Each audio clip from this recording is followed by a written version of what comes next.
Nenek Pakande, kisah dari Provinsi Sulawesi Selatan. Alkisah, pada suatu waktu nan lampau, tersebut seorang nenek jahat yang dikenal dengan nama Nenek Pakande. Kisah tentang Nenek Pakande ini merupakan cerita rakyat yang berasal dari Kabupaten Sopeng, Provinsi Sulawesi Selatan. Hingga sampailah Nenek Pakande ke sebuah desa. Desa itu terlihat lengang di malam hari. Semua penduduknya telah terlelap dalam tidurnya. Suara bayi menangis dari kejauhan. Wajah Nenek Pakande berubah menjadi tertawa licik ketika didengarnya sayup-sayup suara bayi menangis memecah heningnya malam. Ketika fajar hampir menyingsing, Nenek Pakande pun menemukan sebuah goa. Di tempat itu, Nenek Pakande bersembunyi sambil menunggu malam berikutnya tiba. Ketika matahari telah menerangi, desa itu kembali ke aktivitasnya yang sibuk.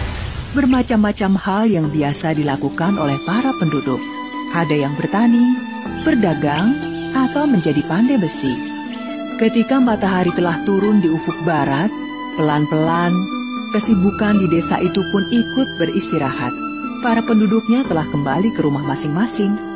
Benar-benar merupakan sebuah desa yang tentram. Ternyata tidak semua telah masuk ke dalam rumahnya. 2 orang anak masih bermain-main di halaman.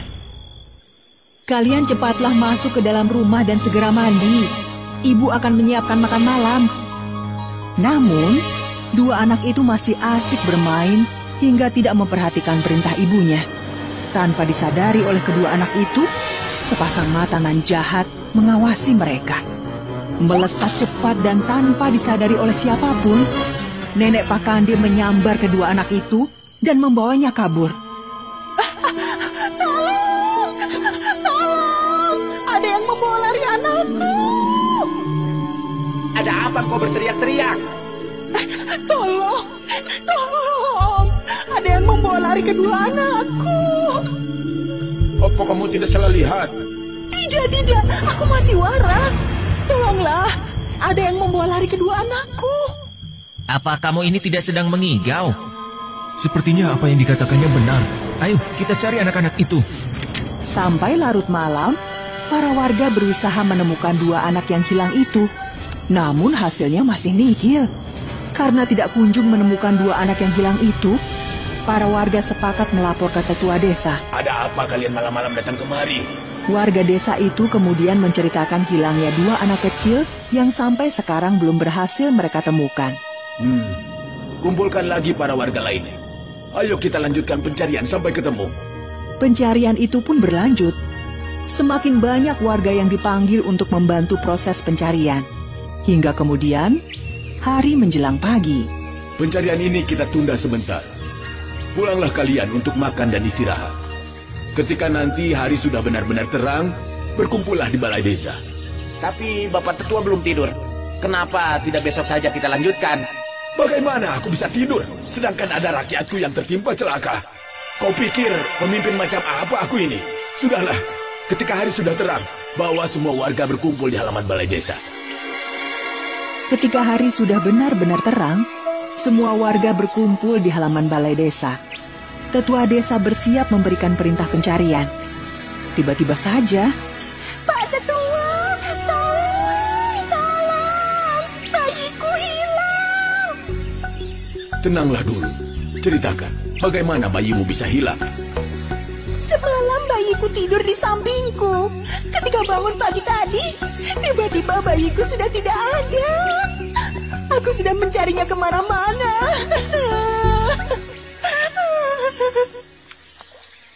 Kemana suamimu? Apa dia? Sudah 2 hari ini suamiku mengunjungi sanak saudaranya yang sakit di desa sebelah. Hilangnya anak-anak itu karena ulah Nenek Pakande. Semua mata memandang ke asal suara yang ternyata milik seorang pemuda bernama Labedu. Labedu, bagaimana kamu bisa yakin ini ulah Nenek Pakande? Bukankah hal ini juga terjadi di beberapa desa lainnya beberapa waktu yang lalu? Oh ya, aku juga pernah mendengar. Seperti itu ceritanya. Tenang semuanya. Labedu, Apakah kamu punya cara untuk menghadapi Nenek Pakande? Satu-satunya yang bisa ditakuti oleh Nenek Pakande adalah Raja Bangkung Pitu Repa Rawo Ale. Dia adalah seorang raksasa baik hati dengan tubuh yang sangat besar. Dia juga pemakan manusia, tapi hanya manusia jahat yang dimakannya. Tapi sayang, kita semua tidak tahu di mana keberadaannya. Nenek Pakande adalah siluman berwujud manusia yang sangat sakti. Tidak ada satupun dari kita yang sanggup melawannya. Bapak Tetua, saya punya ide. Kita akan melawan Nenek Pakande itu dengan sebuah cara. Bagaimana caranya? Begini Bapak Tetua, saya membutuhkan beberapa ekor belut dan kura-kura. Kemudian sebuah garu, air berbusa, kulit terbung kering, serta sebuah batu besar. Kumpulkan semuanya di rumah saya, dan saya akan menyusun sebuah rencana. Nah, kalian semua sudah mendengar apa yang dikatakan Labedu. Cepat cari semua yang dibutuhkan dan kumpulkan semuanya di rumah Labedu. Nah, Labedu, semua yang kamu butuhkan sudah tersedia. Apa rencanamu? Begini, saya akan menggunakan kura-kura sebagai kutu raksasa dan garu sebagai sisir. Sementara air berbusa ini akan saya gunakan sebagai air liur dan kulit terbung kering sebagai pembesar suara. Jadi, kamu akan menyamar sebagai raksasa Raja Bangkung Pitu Repa Rawo Ale? Iya, benar Pak Tetua. Sedangkan belut dan batu besar itu? Nah, nanti ketika Nenek Pakande sudah masuk ke dalam rumah, letakkan belut-belut itu di tangga dan batu besar di bawah tangga. Oh iya, satu lagi. Kita juga membutuhkan bayi di rumah ini untuk memancing perhatian Nenek Pakande. Baiklah, nanti malam kita jalankan rencanamu. Tapi, apa pasti Nenek Pakande akan datang kemari? Nanti malam, semua rumah di desa ini tolong jangan sampai menyalakan penerangan. Biarlah rumah ini saja yang nanti malam terang benderang. Ditambah bau bayi, maka Nenek Pakande pasti akan datang. Malam pun tiba. Seperti rencana, maka tidak ada satu rumah pun yang menyalakan penerangan. Hanya rumah Labedu yang terlihat terang benderang. Dan malam itu, Nenek Pakande pun kembali melancarkan aksinya untuk menculik anak-anak. Kenapa seluruh desa sangat gelap? Apa semua penduduk ketakutan? Kenapa rumah itu menyalakan penerangan?